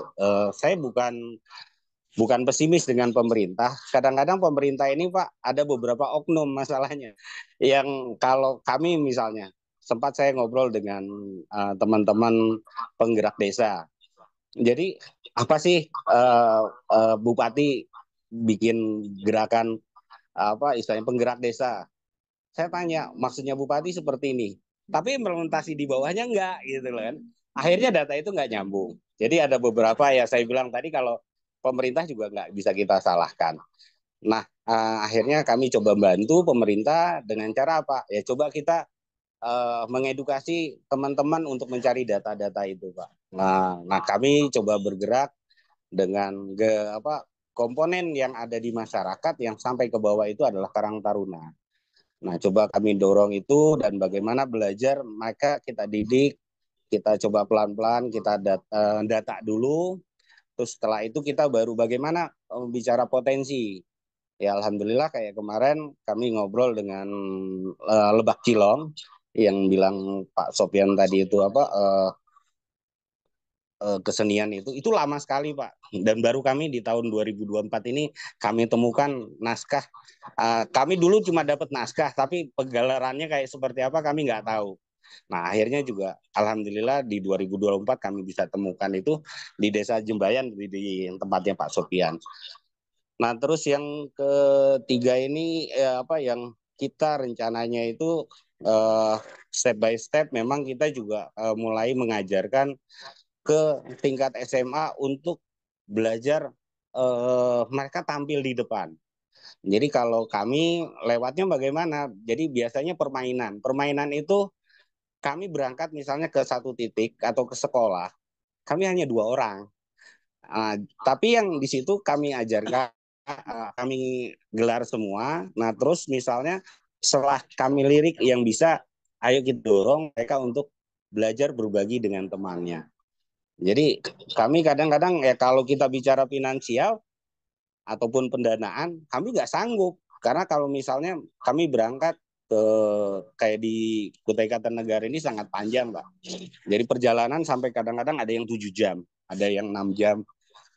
Nah kami kalau bicara kemampuan nggak mampu gitu. Tapi bagaimana kita memanfaatkan itu? Nah saya jadi belajar dengan ada teman saya waktu itu di Berau, bagaimana sih metodenya. Nah akhirnya gaya itulah yang saya pelajari dari situ Pak. Jadi memang kita mesti berbanyak bersilaturahmi, banyak bagaimana sih bertanya bagaimana. Nah jadi pengalaman-pengalaman itu.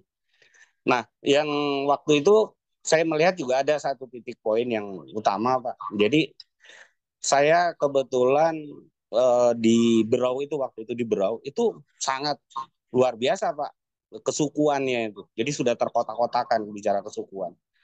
Nah, tetapi saya kebetulan waktu itu ada energi anak muda adalah ada kurang lebih sekitar ya saya bilang boleh sebut 10 pemuda anak-anak pramuka Pak. Jadi waktu itu dari Kecamatan Gunung Tabur. Saya itu udah mempersiapkan festival waktu itu dalam rangka apa namanya betutung berkulit. Jadi saya pernah waktu itu jadi bakar jagung dengan kulitnya. Waktu itu yang dimunculkan adalah 1.000 tari gawai dari NTT. Jadi memperingati hari lahirnya Pancasila, lahirnya Bhinneka Tunggal Ika. Nah waktu itu di Berau, jadi rangkaian acaranya yang membuka itu adalah tarian Berau. Nah puncaknya adalah ibaratnya tari gawe itu Pak. Jadi tari persaudaraan. Tapi waktu pada saat konsep saya masuk itu Pak, waduh, maafnya bilang orang nggak mau Pak. Ada duitnya nggak? Ada duitnya nggak? Itu yang ditanyakan. Tapi saya ngelihat waktu itu ada kebetulan anak-anak kumpul anak-anak muda. Saya lihat Dek, saya ke pendampingnya saya tanya, Dek, nggak ya anak-anak buahmu itu kayak ya minimal operasi semut lah saya bilang itu. Akhirnya mereka bisa Mas Evan, tapi nggak bisa H-2-nya. Kami bisa paling H-1 karena kami sekolah, bulan banyak tugas. Oh iya nggak apa-apa. Dan ternyata Pak, anak-anak muda ini luar biasa. Awalnya memang kerjanya keroyokan lah. Begitu saya coba, Dek, bisakah ngumpul sebentar? Begitu saya briefing, kayak begini Dek, maksudnya seperti ini, saya kasih penjelasan. Mereka sampai H+-nya Pak. Jadi setelah selesai acara mereka tuh tidak pulang. Dan itu yang saya bilang masih banyak kok anak-anak muda yang peduli. Nah itu juga lah yang akhirnya saya kembali lagi ke Kutai Kartanegara untuk melakukan bagaimana. Nah jadi saya melihatnya ada potensi yang sebetulnya untuk penggerak-penggerak ini juga kita bisa regenerasi melalui pramuka Pak. Nah itu juga sebetulnya karena kalau saya melihat di sekolah-sekolah itu sangat kurang sangat sekali Pak. Maafnya bilang kalau bisa ya itu tadi mungkin mudah-mudahan ini juga sedikit informasi untuk teman-teman yang di daerah-daerah lain, kita bisa menggunakan pemuda-pemuda yang memang di organisasi yang memang sudah dasar-dasar kepemimpinannya mereka sudah ditanamkan, Pak. Nah, itu tinggal kita dorong, tinggal kita berikan wawasan tambahan. Jadi kalau kami coba menggandeng beberapa elemen. Jadi kalau misalnya untuk di tingkat desa, kami coba gandeng ke ke Karang Taruna. Kalau bicara di secara keseluruhan itu coba kita ke sekolah-sekolah, kita coba gandeng adalah adik-adik pramuka yang sudah penegak atau misalnya penegak biasa-biasa bantara. Nah, biasanya goalnya kemana itu setelah itu mereka nggak punya ini. Nah, kenapa? Karena banyak beberapa data di pemerintahan itu juga kekurangan karena faktor pengalaman tadi. Nah, jadi saya coba membantu melalui membukakan ruang dari teman-teman kepemudaan itu. Jadi arti kata menciptakan ruang-ruang tadi gitu. Jadi bagaimana menciptakan mempertahankan segala macam di tingkat sampai di tingkat kecamatan. Nah, itu aja yang mungkin yang kalau yang kami lakukan. Memang tantangannya berat, Pak. Karena ya maafnya bilang kita memang lagi dijadikan objek untuk konflik, Pak. Itu yang mesti kita waspadai. Tetapi bagaimanapun kita bisa belajar bagaimana Indonesia ini bisa merdeka adalah dengan gerilya Pak Sudirman, gerilya Bung Hatta, gerilya teman-teman yang bagian-bagiannya itu tadi. Jadi tetap bagaimanapun acara silaturahmi seperti ini ya mesti kita lakukan, dan mungkin juga arti kata banyakin share lah sosial media ini, bagaimana caranya kita bagaimana mendokumentasikan dengan kemasan-kemasan yang anak-anak muda.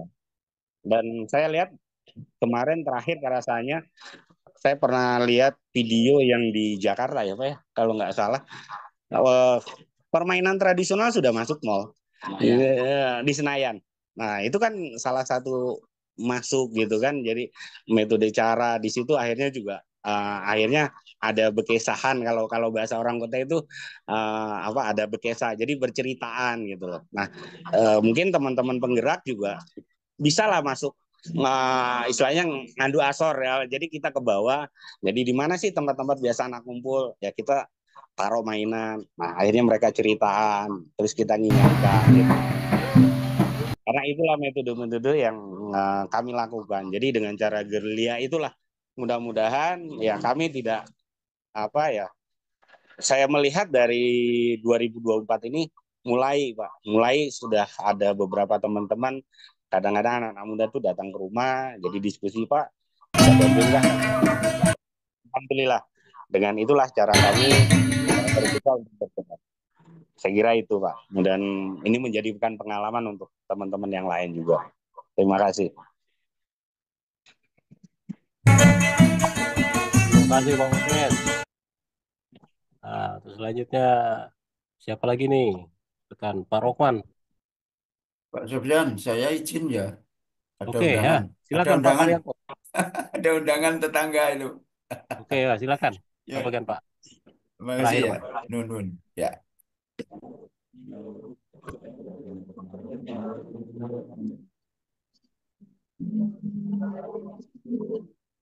Pak Haryanto dia mau disampaikan?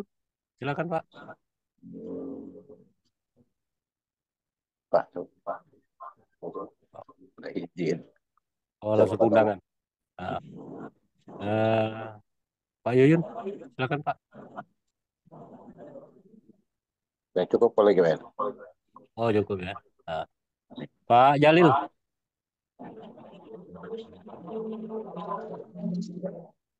Ya Bang, Ya, silakan Pak. Sampaikan pesan-pesan terakhir. Bukan pesan-pesan terakhir sih. Pemikiran. iya. Pesan baru, Agar tahun baru ya. ya, agar pemajuan kebudayaan kita ini tidak sekadar tertuang dalam tekstual di Undang-Undang Pemajuan Kebudayaan, maka saya mendengarkan tadi petua-petua dari para senior kita di kebudayaan, penggiat seni dan penggiat budaya, maka kedepannya yang paling perlu kita kembangkan adalah bagaimana pelibatan generasi muda lewat sekolah, kemudian keterlibatan unsur pemuda untuk kemudian mencintai seni dan budayanya.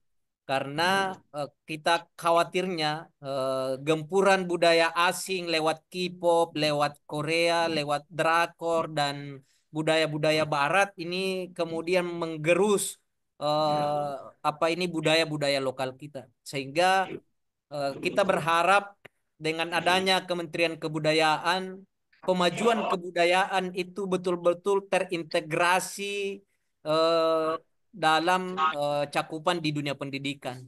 Ya, karena kita sadari saat ini di dunia pendidikan kita bahwa mata pelajaran seni budaya itu dari 4 aspek seni yang ada itu dipilih hanya satu. Kenapa tidak dikolektifkan saja? Pun di beberapa sekolah saya lihat bahwa ada dari 4 unsur seni budaya yang dibuatkan kurikulumnya itu kemudian di beberapa sekolah diintegrasikan. Nah, jadi dia integrasikan sebagai bentuk mereka menganggap bahwa 4 unsur seni budaya ini itu tidak boleh ada yang diprioritaskan dan ada yang dikesampingkan, tapi mereka menganggap bahwa seni budaya ini harus satu padu. Nah, ke depan kita berharap bahwa dia bukan hanya sekadar ekstrakurikuler, dia bukan hanya sekedar di P5, dia bukan hanya sekedar sebagai penambah mata pelajaran muatan lokal di beberapa sekolah. Tapi kita berharapnya bahwa seni budaya ini itu menjadi kekuatan utama di sekolah, sehingga setiap sekolah memiliki ciri sekolah yang memiliki budaya lokal. Dan saya yakin bahwa setiap sekolah yang ada di daerah, di pelosok-pelosok desa maupun di kota itu mampu untuk mengembangkan dan memberikan ciri khas bahwa ketika kita ke sekolah A, B, C, D baik di tingkat level jenjang TK, SD, SMP, dan SMA, maka kita akan disuguhkan dengan atraksi-atraksi budaya lokal yang hidup dan berkembang di lingkungan sekolah itu. Sehingga dia tidak menjadi bagian yang terpisah dalam muatan kurikulum, tapi dia menjadi satu kesatuan yang padu dengan mata pelajaran-mata pelajaran yang lain. Nah, kita berharapnya lewat Kementerian Kebudayaan ini yang banyak nanti berkomunikasi dengan Kementerian Pendidikan Dasar dan Menengah sampai ke perguruan Kementerian Pendidikan Tinggi Ristek ini itu mampu mengelaborasi, mengkolaborasikan sehingga mata pelajaran atau pembelajaran tentang seni budaya itu sudah terstruktur dengan begitu baik dan masif mulai dari jenjang dasar, TK, kemudian jenjang dasar dan sampai ke tingkat perguruan tinggi. Bukan hanya makan siang bergizi gratisnya yang kemudian menjadi primadona saat ini, tetapi kita berharapnya eh, apa nilai-nilai lokalitas budaya lokal itu juga masuk di dalamnya. Pun saat ini kita disuguhkan dengan adanya 7 kebiasaan baik anak Indonesia, tapi saya lihat senam senam apa senam senam kreasi anak muda kreasi siswa Lumba. itu belum menunjukkan nilai lokalitas, tapi dia senam modern.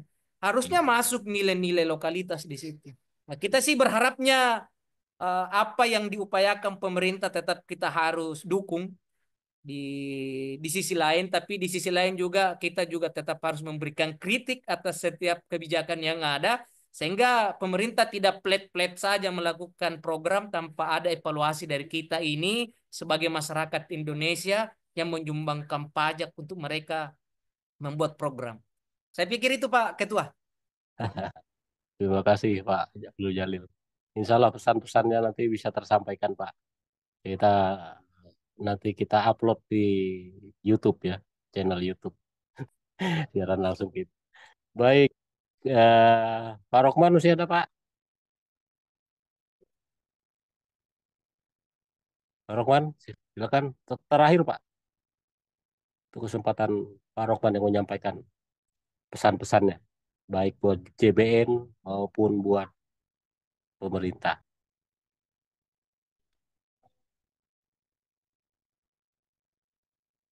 Pak Rokman, aktifkan mic-nya Pak.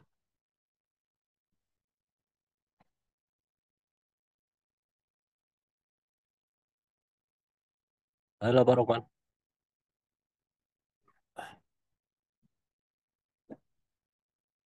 Baik, kalau sudah tidak ada yang ingin disampaikan lagi, Saya selaku penyelenggara acara webinar kita kali ini mengucapkan terima kasih yang sebesar-besarnya kepada para senior-senior saya, guru-guru saya yang telah memberikan pemikiran-pemikirannya kepada kita semua. Semoga dengan kegiatan ini eh, akan mendapatkan manfaat besar bagi pergerakan kebudayaan kita. Eh, Mohon maaf apabila di dalam penyelenggaraan kegiatan ini ada hal-hal yang kurang berkenan. Saya akhiri temuan kita untuk kesempatan kali ini dengan mengucap wabillahi taufiq wal hidayah. Wassalamualaikum warahmatullahi wabarakatuh. Waalaikumsalam Waalaikumsalam. warahmatullahi wabarakatuh. Terima kasih Pak. Ya, Pak Ketua.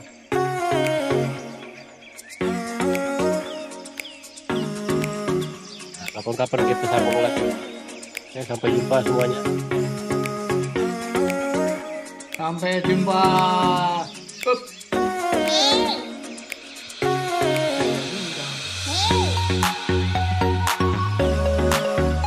Dadah.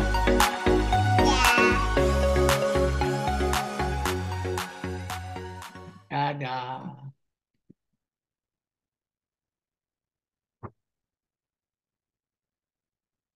Lupa menghidupkan Zoom ya, apa namanya, video.